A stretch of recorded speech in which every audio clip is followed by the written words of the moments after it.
Welcome to COVID and Climate Change Correlations, a weekly video podcast where I, Daniel Sanderson, engage in a stimulating conversation with post-Keynesian economist Steve Keen. Okay, well, welcome. We got another show with Professor Steve Keen, and today's topic, I actually wanted to talk about behavioral economics. I have a couple assumptions coming into that question and topic for Steve. And then for the balance of the show, I actually wanted to talk about a possibility of a course, which I've brought up before, and I have some ideas on how to help Steve along with the course because he's a super busy man. Fortunately true. Scott, welcome. Hi, Scott. So I was just doing the introduction, and it looks like we're gonna touch base just loosely on behavioral economics, and then I'm gonna bring up a few suggestions on course creation for the good old professor. Yeah. So in terms of behavioral economics, I was doing a little bit of research and investigation in terms of other economic schools at universities. And it seems to me that there's a lot of economic departments, especially the economic departments that are in the fringe, so to speak, or where a lot of the upcoming research is focused, in and around behavioral anomalies, and I think that's primarily because it's such a hard topic to pin down. Do you see that in the field at all, Steve, about economics? Behavioral economics have been around for at least 30 years, and it sort of comes in the work of Carnahan and Tversky some time ago, and of course they got the Nobel Prize for some of that work. To me, the problem with behavioral economics is it takes as the standard behavior what neoclassical call rational. And there's only ever been two rational people. One was Jesus Christ, the other was Nostradamus. When you look at how they define rational, it means people with a capacity for accurate prophecy.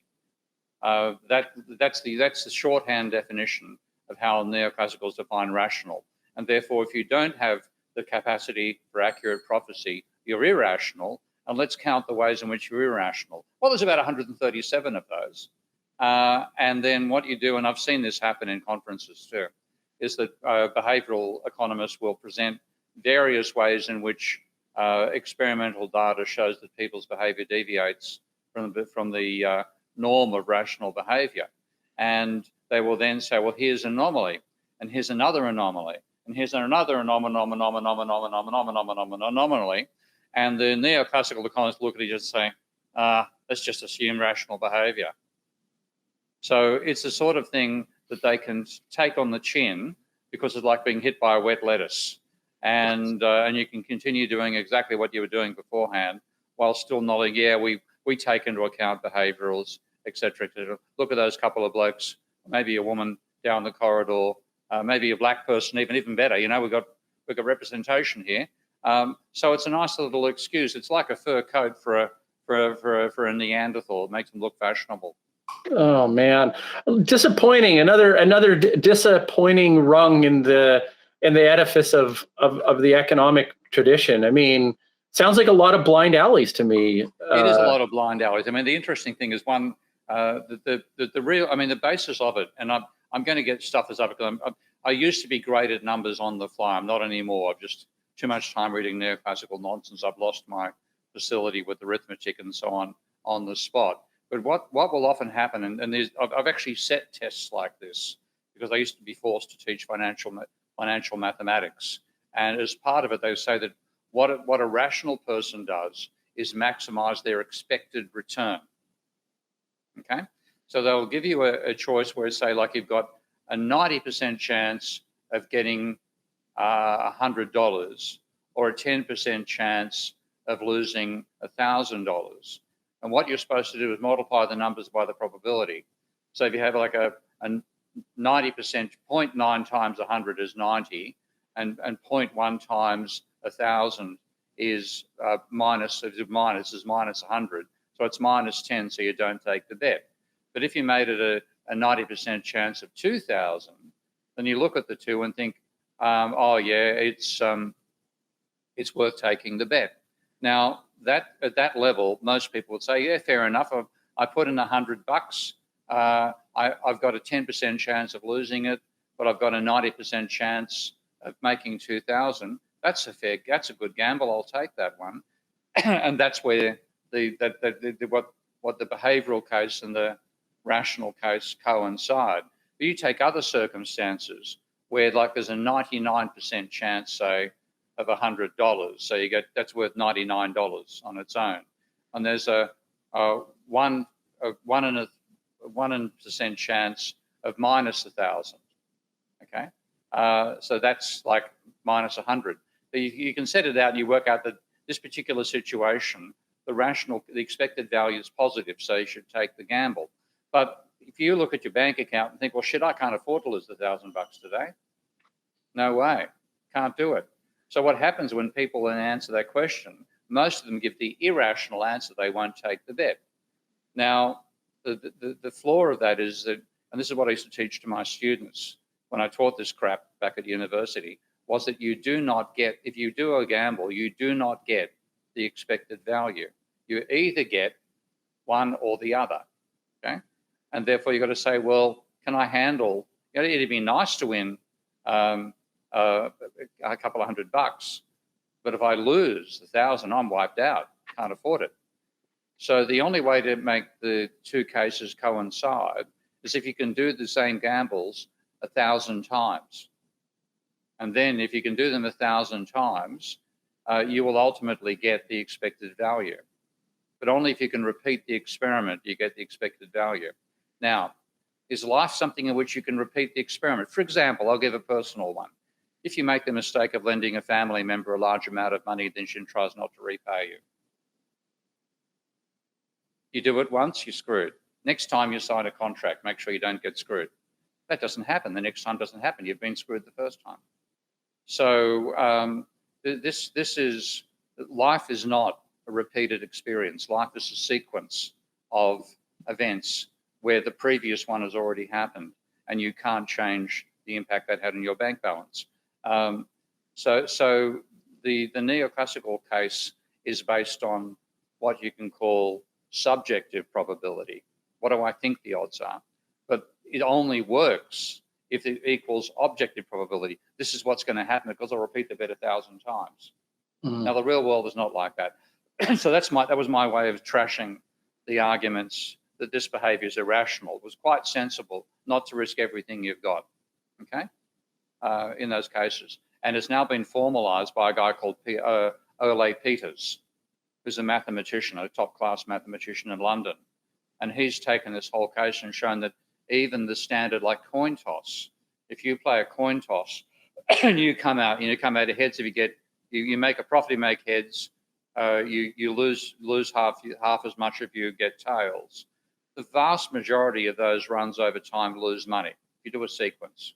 Most of them hit the, oh dear, I got a negative, I'm up a bit, oh dear, another negative, oh God, I'm wiped out, okay?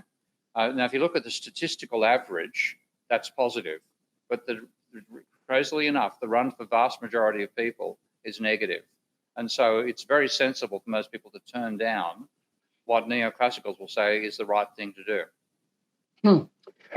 Explain that coin toss thing again, because I think, over time, that's one of the quintessential, I guess, experiments for probability, just a simple coin toss, an A or a B, and over time it kind of baselines out at it's the difference between having, like, say you have a heads and tails gamble, like, you double or nothing. Okay, that's the classic. Okay, you're betting a cent. Let's say $1. I know Americans don't actually use dollar coins, twerps that they are. Canadians do, though. Hey, good. Okay, they're tossing a loonie. Okay. Yeah, that's right. Okay, you toss a loonie and you double or nothing. So if you toss one loonie and then you get heads, you now got two loonies. Okay, and then you can toss one of those two loonies, and you might go backwards. But if you toss the loonie and it comes up tails, your loonie's gone. Mm-hmm. And you don't have any more loonies to take part in the bet. So if you go the sequence over time for the vast majority of people is negative. But if you'd had 1,000 loonies, okay, and you tossed 1,000 loonies, the odds are you're pretty damn close to getting 500 heads and 500 tails. Mm. You double your money on the 500 heads, you lose your money on the 500 tails, you come out ahead. You come out with the same, okay? Mm-hmm. In that case, okay? So you're even. And that's the basic idea of the bet. But we don't chuck 1,000 coins. We chuck them one coin in sequence. And if you then try doing this, like rather than having one person tossing 1,000 coins, imagine having a room full of 1,000 people tossing one coin each. Mm. Okay. Now, and then you do the next and the next and the next. Now, with one person tossing 1,000 coins at once, they're probably going to get 500 heads and 500 tails, come out even. Okay? I think half of the people there would be losers, though. What? Yeah. But I've actually had one of my colleagues do this. An Australian guy used to work for a major hedge fund in the Wellington Management in Boston, and he got my students to guess a number, and then if they got the number right, they stayed up like above or below. If they got it wrong, they had to sit down, and he did it 7 times, and then finally there was one person standing. He said, "What a genius you are!" You know, the market would say how brilliant you are, because that was the one who got all the guesses right just by sheer luck. Okay, had nothing to do with skill. Now that's the basis of it. If you get the average from that one person who was lucky enough to get 7 heads in a row, okay, statistically balances everybody else, but the rest have been wiped out and that person has a fortune. Mm. And then when you play this game, and this is Ole Peters has quite good technical papers on this that I highly recommend people taking a look at. He calls it ergodic economics. It's actually non-ergodic economics, because ergodicity applies, and this is getting rather technical, but ergodicity applies where the space variation of something is identical to the time variation of something. So in terms of space versus time, my space example is one person tossing 1,000 coins at once. The time case is one person tossing 1,000 coins sequentially over time. Mm. That's non-ergodic. A coin toss is non-ergodic because the path you went on determines where you get to. Mm. Okay, so that's the difference. It gets quite sophisticated, but the basic story, and this is something that a post-Keynesian economist called Paul Davidson and I used to debate quite a bit, because Paul used to emphasize how important and how wrong the ergodic assumption was, but he didn't actually understand what the assumption was, technically speaking. So it's the space equals time, okay? And that's an ergodic process. But even a coin toss is non-ergodic. Now we live there. What is the real world? It's non-ergodic. So all this stuff about what's rational versus irrational behavioral finance is just wrong, because in the non-ergodic world, what neoclassics call rational is frankly irrational behavior. Yeah, I get that. Actually, I want to call on Scott here for a minute, because he's a Kant scholar, and I just touched the surface on it. But my understanding of Kant, and correct me if I'm wrong, Scott, is that time and space were something that Kant classified as being innate, almost like sense perceptions. Is that fair to say? He thinks that the experience of time and space is produced by the conditions of experiencing. So, for example, we're pretty sure that real physical space is not flat, 3-dimensional, but our perceptual space is flat and 3-dimensional. So even if we want to grasp Minkowski space or another type of non-Euclidean space, we're forced to fake it in a 3-dimensional flat plane. So we can't escape our perceptual apparatus, even when we theorize about 4-dimensional and higher spaces. Yeah, I think that's very valid. I think it's quite a valid point. And that's like one reason we live in an exponential world, but we think linearly. And even people like myself who understand exponential processes, I'll guess too low for the value of an exponential process. But people always do that. We tend to linearly extrapolate in a world which is highly nonlinear. But going back to Steve's point, the reason that coin tosses aren't ergodic is because you could have a streak bad enough to remove all of your coins, and then you wouldn't be able to play the game anymore, and you wouldn't be able to enjoy the averaging out. Exactly. Yeah. Yeah, that makes a lot of sense. What the lily the lily pads in the pond, that's exponential, right? That's exponential. Yeah. Yeah, it's always surprising how many, before the whole Yeah, people often think it's up to day 16 it covers half the pond. No, it's day 31 on a 32-day process. It's actually better to think about like a bacteria that's invading a pond and killing everything on it. How long have you got between when it doubles and when it wipes out the entire pond? And the answer is 1 day out of your 32. And that's the climate change situation as well. Well, yeah, let's bring it back into the climate situation before I take it over into the educational part of it. So where's your mind go on this when that the replication or the exponential replication? You're not talking about tipping points or even more of a steep curve, I would imagine, than just a straight exponential curve. Is that the case? Well, the technical work on this is what's called a cusp catastrophe. Okay, and a guy called René Thom was a major developer of this whole idea, and that is that if you can imagine like a process which is a smooth hill, so you're coming down a smooth hill, and then what happens is you start to fold, or it's called a fold catastrophe as well. So you start having a process that pushes the cliff and the bottom closer together. So for a while you can still slide down the hill, but after a certain point, the cliff is over the ground below, and you go over the edge and you'll simply fall and crash. Okay. Funnily enough, I had a dream about that last night. Quite weird. That's what I woke up to, a dream about sliding down a hill.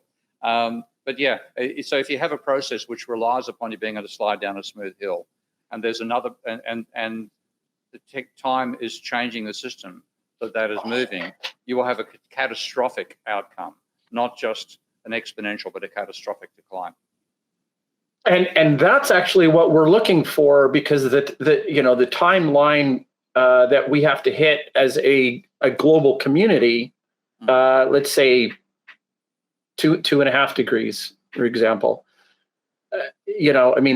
That's diminishing very quickly. And what I tried to bring up last week about the inertia, I think I had heard that there's a 0.5 degree of inertia already built into the system, so to speak. I don't know how you quantify that, but I think that if we just shut the tap off today, we'd still have 0.5 degree of warming. I mean, the best, the NOAA, the National Office of Atmospheric and something else in Sciences in America, has a page that lets you calculate that with different reference starting points.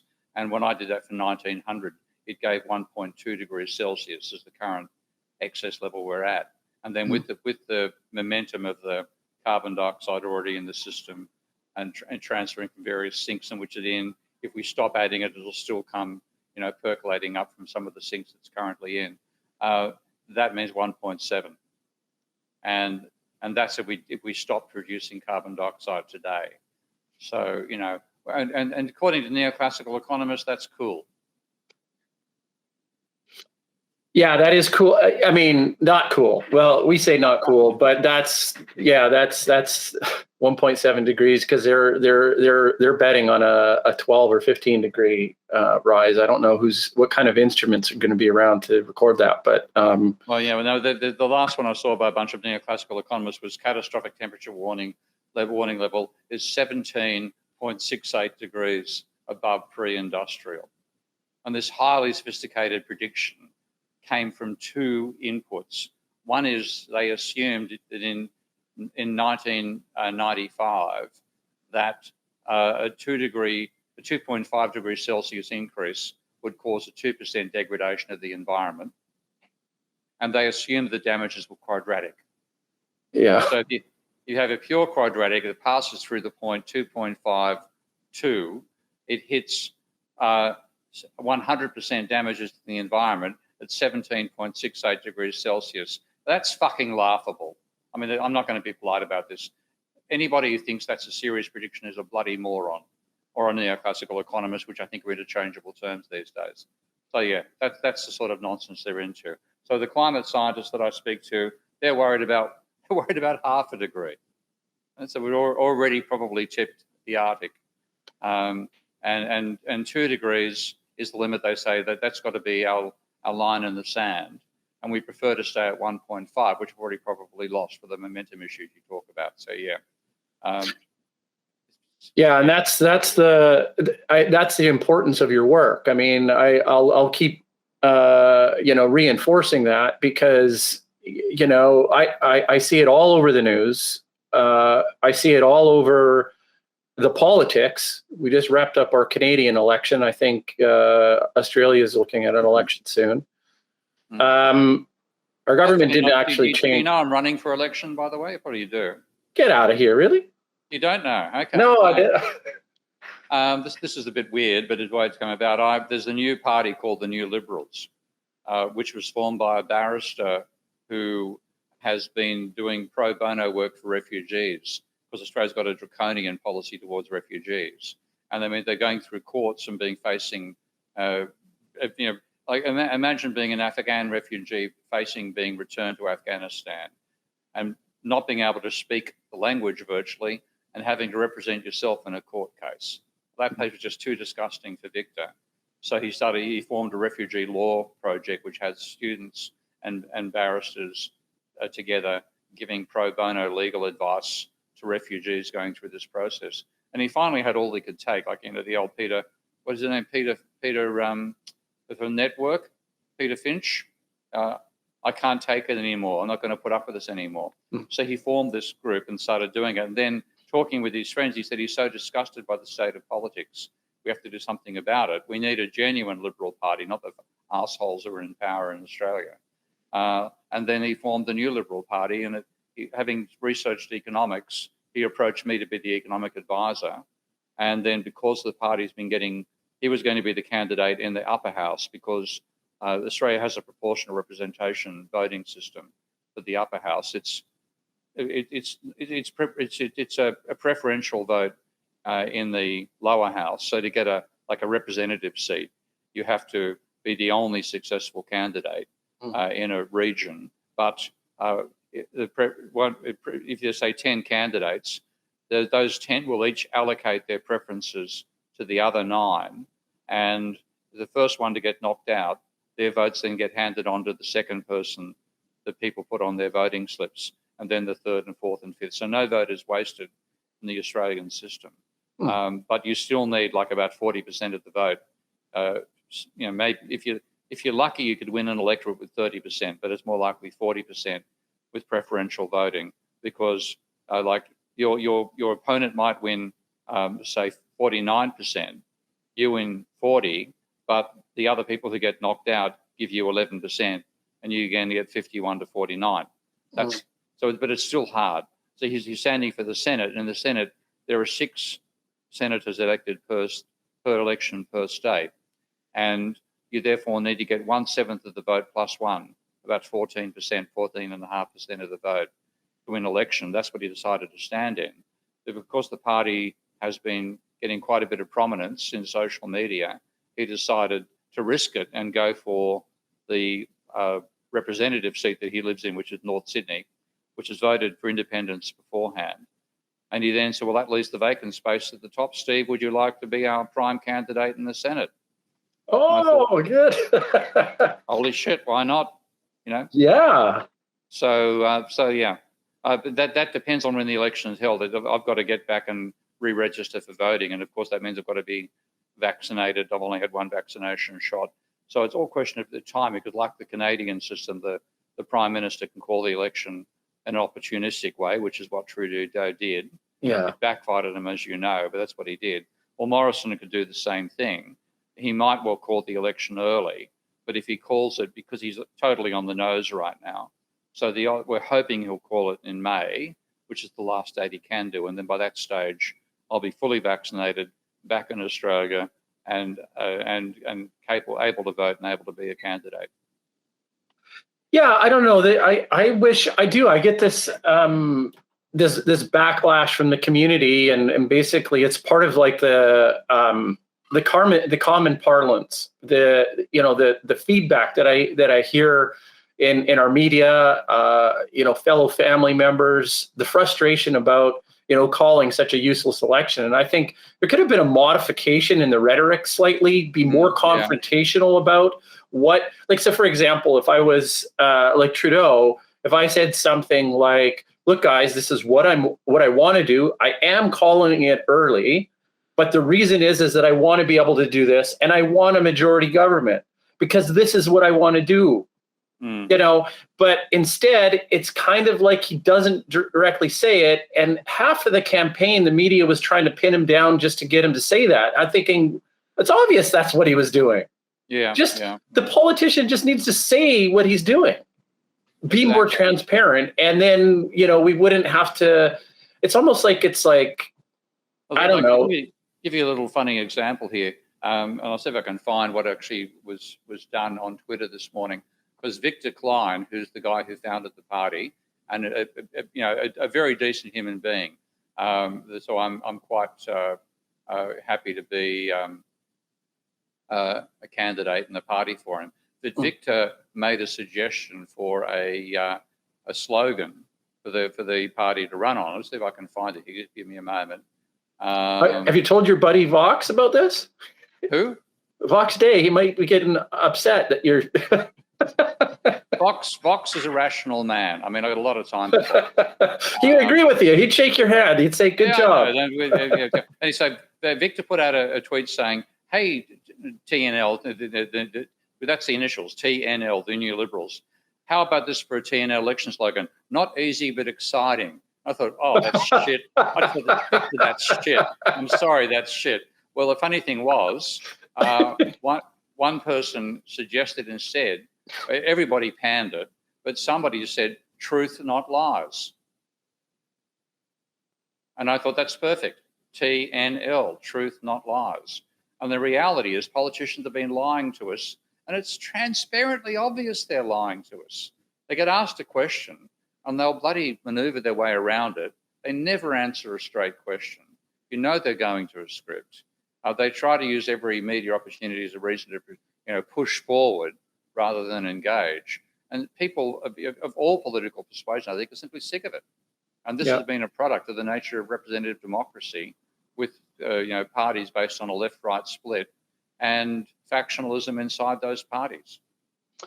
To be honest with you, Steve, I think academics should actually move into more of a predominant role. I mean, as our education systems are producing more and more degrees, and I think there's a prominent place for scientific and academic thinkers to be in the mainstream. I really, really do. It's I think that we can wear both hats, right? I can speak science, and then I can say something that's very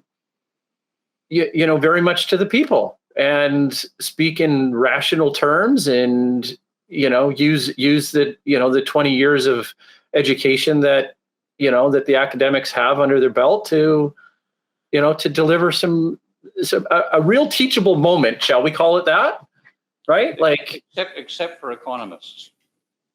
Yeah, I mean, after we clean the house, wipe out neoclassical economics, then it's that's right. Yeah. But you might actually get the market function actually doing a rinse and repeat. Like, I mean, if we had more of a functional system, I think of public discourse. I think I've dealt with enough politicians to be extremely cynical of the nature of the personalities that go into it, and you see there are a couple of old sayings that don't vote for politicians, that only encourages them. Whoever you vote for a politician wins. Well, there's a third one. I'm trying to think of what it, but they're all right. They're true. Yeah. You know? And the personality types that actually decide to go into politics are, borderline or past the borderline narcissistic personality disorder types. And they're the last ones that you want to make any decisions. They get two extremes. They get ones who are narcissists but paralyzed about the fear of making a mistake, so they never make a decision and they become log jams, or they've got that total confidence of the what's the syndrome, the Dunning-Kruger Effect, where they're convinced they're right and they barge on regardless. And either extreme is disastrous. Now, the one advantage of academic training outside being trained in economics is you know what you don't know. Okay? So any genuine scientist is aware of the areas that they're not confident on in their own theory, and they are more likely to apply a degree of reason and wisdom to a situation than somebody who comes through a political party. But at the same time, they're the people who are repulsed by political parties. So, we have to find some, there should be, there isn't, there probably never will be, but there needs to be a mechanism that enables people to be selected for their wisdom rather than for their ambition. And with the nostalgia that the Americans feel for the fascism that they never had, they hate to see consideration, reflection, or uncertainty. They want to see the testosterone and the trustworthiness of the fellow sociopath by acting 100% confident about something you have no idea about. It's just attractive. Yeah. I mean, we're so cynical now and anti-intellectual that we'll vote for the evilest, corruptest person because it's kind of refreshing to see the misanthropy, because we're misanthropes and we want to see that reflected in our politicians. Yeah, it's bizarre, isn't it? I mean, like if you ever read I've actually heard the transcripts of Johnson, LBJ, when he was making the decision to go into the Vietnam War. And he literally did say that we don't know what the hell's happening over there, but we better do something. And that was the basis of the Bay of Tonkin incident that led to the catastrophic Vietnam War. And again,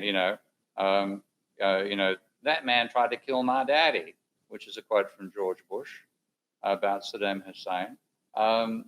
It's incredible how stupid the decision-making has been. Yeah, rightfully so. Or not rightfully so. That's a shame that we can't live in a more progressive... Shamefully so, yeah. Yeah. Okay, I wanted to actually talk a little bit about an idea that I had for some course development. I'll make my coffee while you talk. Yeah. Okay. Okay. So what I'm hoping to do is to bring Steve kind of a baseline framework for an entry-level macroeconomics course. Okay. Now this would be our baseline, our control. And I'd imagine that the Keen version of this was going to be much different than standard economic courses that we would see in traditional institutions. So that's the bottom-up approach to offer something that I would say is more like an enthusiast or an undergraduate level course. Okay. Mm-hmm. Now, from the top down, this is the thing that I think would be really interesting, is that I'm imagining asking Steve a question related to economics that would be worthy of a PhD thesis, for example. Okay, so if you had somebody that wanted to study under Steve, and they came to you, Steve, and they said, "Well, Steve, I think we could." Take your economic models and we could roll them out into, this type of a platform, or here's how we could apply it. Steve would make the process. You'd process the question. And you'd think, well, is this valid enough for a contribution to the economic, to the community, right? Like, would I endorse this student based off of that thesis? And what I'd like to see is some really good plural of theses, come out of this kind of a discussion, right? Yeah, I mean, that's it's a feasible way to go about it. I mean, you ask questions and find sensible answers. I think you also need an overall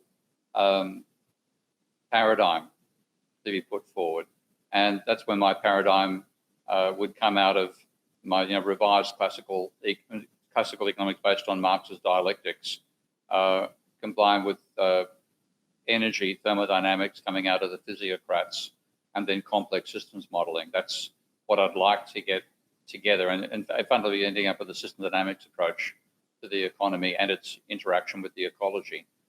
That's what I'd prefer to do, putting a whole thing together. I mean, I like the questioning approach is great in some ways, but the trouble is it's very, you can never package it. You're always with another question, another question, another question. And if you're going to do it well, it takes a long time to answer each question, and therefore you're working non-stop writing the course. Whereas what I want to do ultimately is have something which is a cohesive statement of a paradigm. And then once that's finished, I can finally retire and let other people develop that paradigm. That's more what I'd like to achieve. Okay, so if I'm hearing you right, the entry level sort of economics course is we move away from that. The course that you're describing almost feels like an advanced enthusiast plus probably like some post-grad work.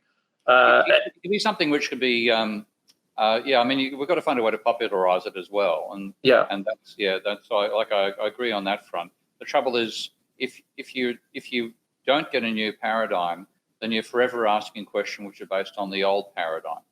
Mm-hmm. Now imagine, Copernicus or Galileo trying the same approach back when most people believed that the Ptolemaic vision of the universe. And the question would always be, then why do things fall to the ground? Yeah. And you kind of think, well, this is because of a thing we're calling gravity, and and then the next question, why do the heavens decay then? Why do the heavens decay? Yeah, and so you'd find yourself, oh, for God's sake! Like I must admit, like I find myself in a situation right now because like I'm writing a housing policy for this new party, the New Liberals in Australia, and in writing it, I've got to spend my whole time saying what you've been taught is nonsense, what you've been taught is wrong. This is a great way. Now, would it be far better if people actually got the grounding initially in saying, this is a sound foundation, here are the policies based on that foundation. Yeah. And frankly, it's exhausting. And like I spent most of yesterday thinking, oh, Jesus, how do I rewrite this effing thing? And I feel like I wake up this morning, I've just got to dive in there and say, look, what you've been taught is wrong. But it's a debilitating process over time. Okay, well, I have a possible working plan. Okay, and I think this will resonate with you. Yeah. The Santa Fe Institute, they're very progressive in terms of online courses. They're very much involved with complexity theory.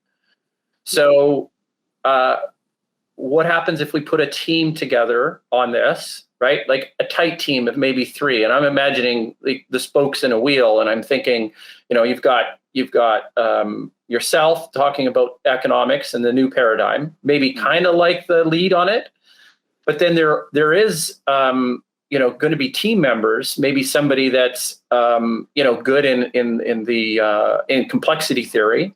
Not saying I've mentioned Ole Peters earlier in the talk, so Ole would be to me an obvious nomination. Okay.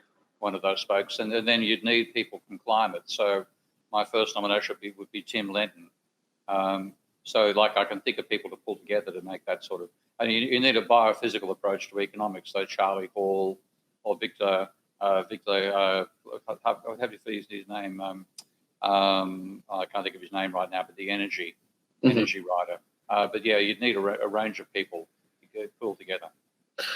Well, I'll definitely go and take a stab at it to try and organize this kind of a group, because I think we have a recipe for something that's very valuable and important. Not to mention the fact that if it was the Santa Fe that picked it up, I mean, they have a good distribution network. And I mean, what are your thoughts on Santa Fe? Was that something that you thought of as a possibility to get involved with? I mean, and there'd be other ones too, right? But I had all of Santa Fe's books at one point when they first came together. And like Brian Arthur did some very, very good work there. Again, but it became dominated by the multi-agent modeling approach, which is one approach you can choose. I prefer system dynamics as my approach to modeling the economy over multi-agent for a whole range of reasons. But they did some very good work on that front. And then they've continued pumping out decent research. They still have decent summer schools and so on. But they haven't, like that was, I was reading when I was doing my PhD and master's thesis, and that's over 30 years ago. So they haven't shaken the precipice yet. They've become an important non-orthodox element, but they haven't shaken the foundations of the orthodoxy. So at least in that area, yeah. So it's a worthwhile bunch to think of. There are like INET, the same story. I mean, I've had very good relation with INET in the past, reasonable at the moment, not so crash hot at sometimes in the past. But INET's become part of the background. It's still very good. It does good work without a doubt. It's hard to say. I mean, you might need a consortium of these backers rather than just one. Oh, I see. Yeah. Okay. Yeah. Interesting. And I don't know what the plans are for, I mean, you take the Club of Rome, for example. We were just talking about it last week. Well, I mean, they commissioned that one particular book, that landmark watershed book about the limits to growth. Maybe they'd be interested, in. Well, I'm on one of their advisory panels. So, and they're trying to produce a new one now, a new report, which Randers, one of the three authors, is putting together. But again, the whole hassle there is resources. The Club of Rome, they had an incredible impact in the public arena, but it was destroyed by fucking Nordhaus in the economic circles and trashed and rubbished, disparaged by economists who never actually read the damn thing and don't know the model behind it. And so what the end result of that is that when they first did their work, they were basically at the MIT, they had world-class computing facilities, a substantial research team behind them, lots of research assistants and so on. Now Randers is struggling to find one research assistant, and he's doing the work on a laptop. Oh, right. Okay, yeah. I mean, it just disgusts me that the amount of money we've wasted thrown at neoclassical economics over the last 50 years, whereas the really decent work is literally down at the stage to one old bloke, older than me, with a laptop and a research assistant. And on that front, he's ahead of me because I don't have a research assistant. Yeah, well, I actually invited him to the show. I haven't heard from him, but I'll drop him a line as well. Yeah, I mean, spread the love anywhere, because we'd love to have more stimulating conversations that come onto this platform. Anyways, while I'm on that thought thread, I wanted to change up the feeling of the show a little bit. We're about 12, 13 shows into the we have 12, 13 shows. Mm-hmm. We might be very close to doing live events. Okay. And the live event, we have a couple options here. We can pre-record it just like this, and then we can make a live event. Yeah. Or we could actually just go live and try and bring people into the environment. So there's kind of like some discussion that can happen around, whether we pre-record and then put it out as live, or, how we kind of get that type of thing moving. What would your intuition tell you on that? I mean, one thing I should be doing that on the Patreon panel, and I haven't been, partly because I'm just a one-man show. I want to spend as much of my time as I can getting research done and publications written. So if you were wanting to give it a crack at the genuine live, then I'd be very happy to give that a try. And it's something that can be like in the Patreon, right? So it's a real incentive to people to, although they could just go onto YouTube and see it live. you consider that. I've taken a look at it. I mean, if you'd like, mate, I mean, of course, I trust you after the dealings we've had. I could give you access to my Patreon site and then have you set up the live channel, and it actually uses either use Vimeo or Vimeo or YouTube. And when it uses YouTube, then it can be accessed by anybody, not just patrons. Oh, right. I could probably even make it. Yeah, I will have a look around in there, and I'll get something set up. Okay, and then here's the last decision that I want you to make. We're gonna spread the word in a multitude of different ways, right? And so this one I'm a little bit sheepish of, but I'm thinking we could have some fun with it. And I'm about 50-50. Back to the coin toss on this one. Okay. So it's merchandise, right? And as a fellow greener, right? Tree hugger and this type of thing. I'm kind of like, do we need more stuff that we send people on airplanes, the fossil fuels, right? But that's the only reason that I can think of a good reason to have an NFT, a non-fungible token, because that's merchandise without merchandise in a sense. I laugh about NFTs. It's the ultimate expression of a subjective vision of value. That people pay money for this stuff. But if you wanted to get some sort of non-fungible token, digital thing to be sent around, then that gets over the carbon issue.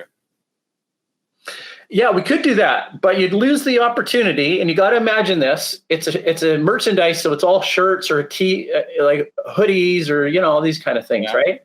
And we gotta play with the idea of I'm a keener, right? Because okay, well, I've actually done that once. I mean, you must have done it. Of course you have, right? Okay. Yeah.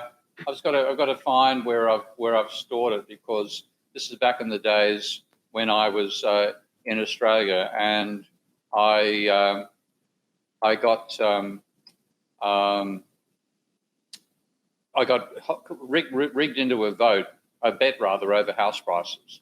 It was a con job. I realised after a while that I'd been shafted by the property lobby. And I knew I was going to lose the vote, because the way they defined the vote and the fact that the Australian government had yet again boosted house prices with a first home owners scheme that I call a first home buyer scheme that I call the first home vendors scheme. I did a walk to Kosciuszko, and part of it I was supposed to wear a T-shirt. I thought, okay, I'll wear a T-shirt. And the T-shirt I designed had all my graphs about, excessive housing debt and all that sort of jazz on it. And I ended up on page 3, I think, of the national newspaper when we got to the top of the mountain. So I made T-shirts once, and also the T-shirts for Minsky. Okay, yeah. Well, we could do that. I'm just thinking if we could have a whole, like a club of keeners, it might be it's so ridiculous and funny that it actually might catch on. Like, there's no predictability to this. We're already talking about complex systems. We're saying, we have no idea if it's going to be sticky. Yep. And it's funny, and we can make fun of it. It's like, yeah, it's worth a go. I'm definitely not arguing against it. Give it a try. So I'm just looking through if I can find some of the stuff on the T-shirts, but I haven't actually. Make it a design contest. Like, Scott's a good design guy, right? I mean, but make it a design contest. We're looking for someone to design submit your ideas or something like that. I don't know, right? Yeah. Oh, I mean, like to minimize the carbon issues, you can use print on demand, of course. Yeah. And if there are 3D objects rather than T-shirts, then there's the possibility as well of 3D.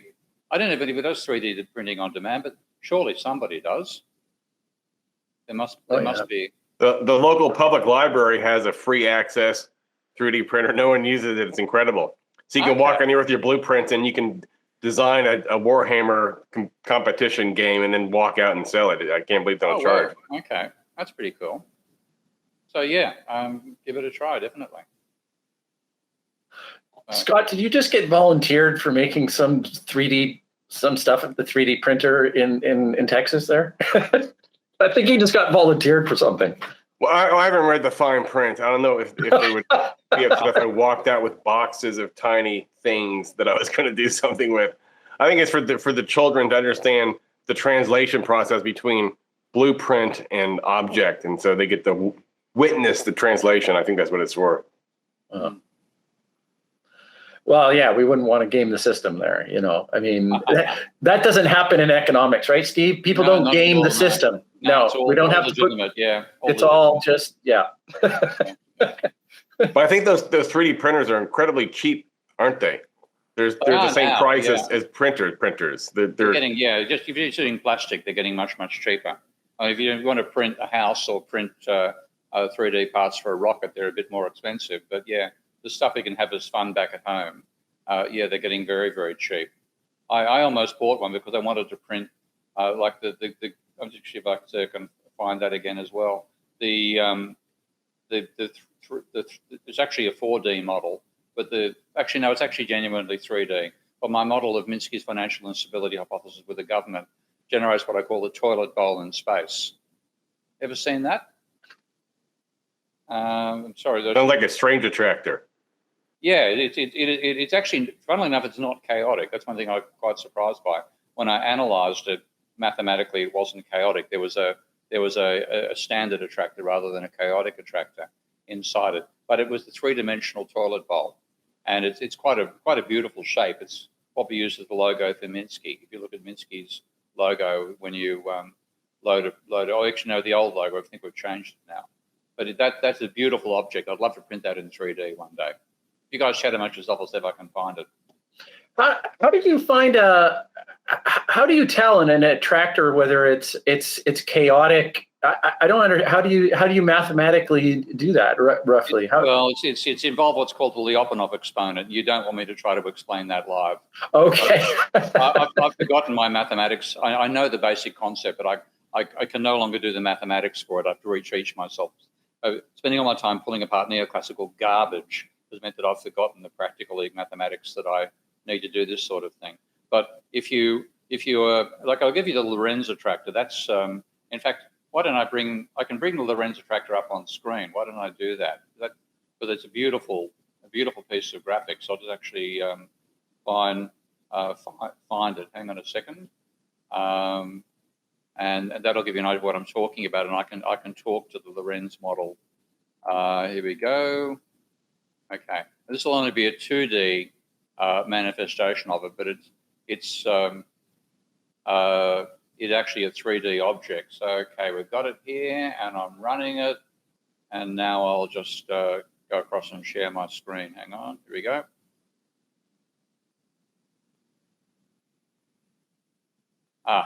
We're getting a little error they've got to show to Russell in Minsky. But that's the Lorenz attractor was a brilliant piece of mathematics by Lorenz where he reduced Edward Lorenz, who was a mathematical meteorologist who was dissatisfied with the lot of linear models of weather that were mainstream back in the 60s, 50s and 60s. And he said the important things are nonlinear. So he took what's called the Navier-Stokes equations and then simplified them and simplified them and simplified them until they're only three-dimensional. And then I'll cut to the short story. We've had a lot of time left with three-dimensional object. And he plotted it, and what he saw is the sort of behavior you can see up the top here. These ups and downs here, where it was simply impossible to predict which way it was going to move next. Like this one's going down now. Now it's going up.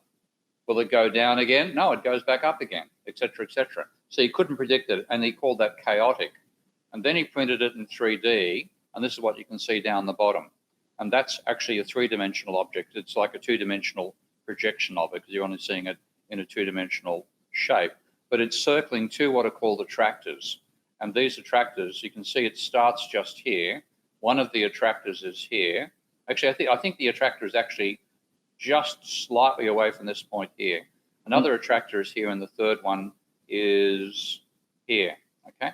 And they're all repel rather than attract. That's why they're called strange attractors. So one of them attracts along one dimension and repels along another two.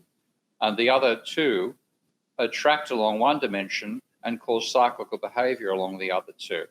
And so the equilibria of the system, there are three, 1, 2, 3. The equilibrium, so with the third one, the equilibrium is just here. Well, it's 0, 0, 0 is an equilibrium. And then there's these two off here, which are either it's minus 10 and plus 10. Mm-hmm. So they're basically, like the square root of 4 is plus or minus 2, okay? So right. It's the two roots, okay? And what you get is this one repels, and so it gets driven towards either of these two. When you're a substantial distance away, they will attract in. But as you get closer, what's called the dominant eigenvalue, or the real part of the dominant eigenvalue, gets and pushes it away again, and then it cycles infinitely between the two. And what you get looks like a butterfly, and that's where the idea of a butterfly effect came from. Oh. Okay. And mine is that's chaotic. So each of those, and the pattern will never repeat. And if you have a tiny deviation from where you start, then you will get infinite deviations over time. Like if your point 0, 0, 0, 0, 0, 0, 0, 0 wrong, or 0, 0, 1 wrong about where you're actually starting from, then in a finite amount of time, you will have absolutely no information about where the system will go the next time. That's why you can only forecast the weather for a short period ahead, because you lose information about your forecast loses information about the state it's trying to predict at an exponential rate, and then it becomes infinitely wrong. Now, with a model which is non-chaotic, that doesn't happen. So you can start from any particular set of initial conditions. You will converge to a limit cycle, which is the same independent of the initial conditions. So my model is actually of the latter type rather than the former when I include the government. When there's not government, then it's chaotic in the Lorenz sense. Let me ask a real interesting question, coming back to, the post-Keynesian economics and the way you envision it. Would you then say that the economics under your paradigm does not have an equilibrium to it at all? It doesn't have a stable equilibrium. Okay.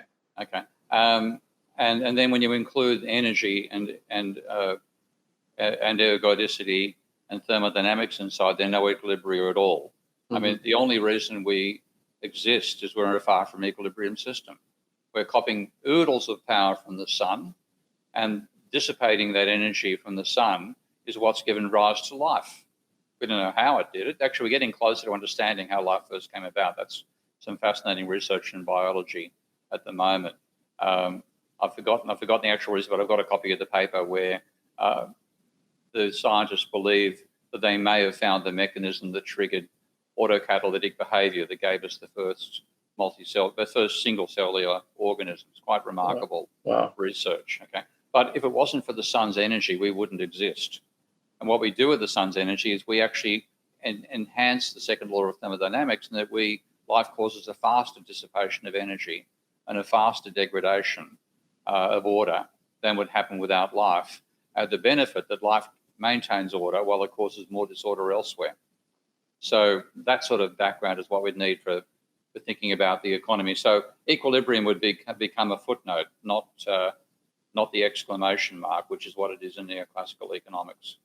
Well said. Even with 3 minutes to spare, I want to thank you, Steve, for spending another hour with us. Scott, my friend, did you have anything that you want to ask Steve in closing very quickly? Nope. That's a quick close. Okay, Steve, until next week. Thanks again. Thank you. Okay, bye, guys. Bye.